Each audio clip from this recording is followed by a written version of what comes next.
भगवत भक्ति विद्वानता से नहीं प्राप्त होती। भगवत भक्ति तो भाव से प्राप्त होती है। आपके हृदय का जो भाव होगा ना, भगवान उसे स्वीकार करेंगे, ना कि आपके विद्वानता को। भगवान की प्रार्थना में इस बात का फर्क नहीं पड़ता आप क्या बोल रहे हो, आप कितने विद्वान हो, लेकिन इस बात का फर्क जरूर पड़ता है आप कहाँ से बोल रहे हो।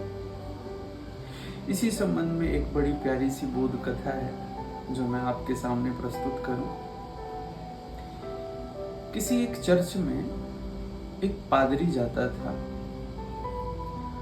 और वो वहां पर प्रार्थना करता था, परमात्मा को पुकारता था। तो एक दिन वो पादरी वहां पर प्रार्थना कर रहा था,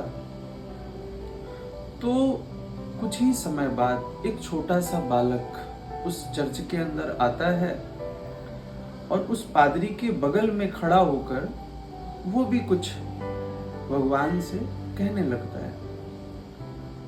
पादरी तो विद्वान था, बालक तो विद्वान था नहीं। जब पादरी की प्रार्थना पूरी हुई तो पादरी ने उस बच्चे से पूछा कि तू क्या बोल रहा था, तुझे तो कुछ आता नहीं है।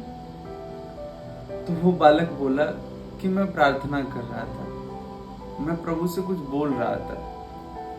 तो क्या बोल रहा था? बोले मैंने ABCD सुना दी है सारी, क्योंकि वो ही मुझे आती थी। ABCD से भगवान प्रसन्न हो जाएंगे?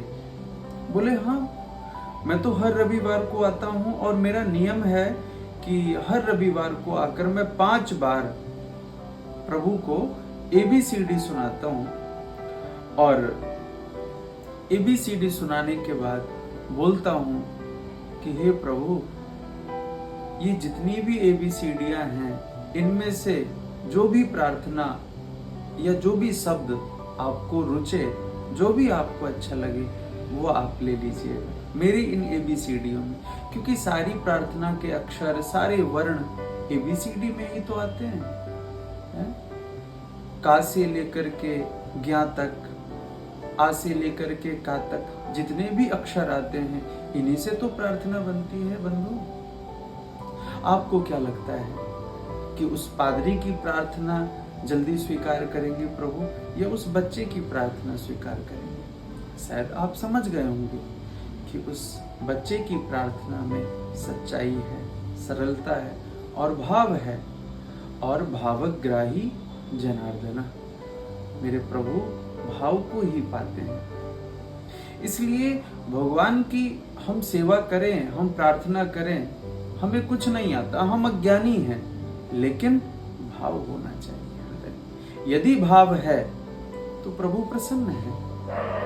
अगर भाव नहीं है, यदि भाव है तो प्रभु प्रसन्न है, और भाव नहीं है तो भगवान के सामने प्रार्थना करना एक कर्म मात्र रह जाएगा। इसलिए भाव से पुकारिए। श्री राधे।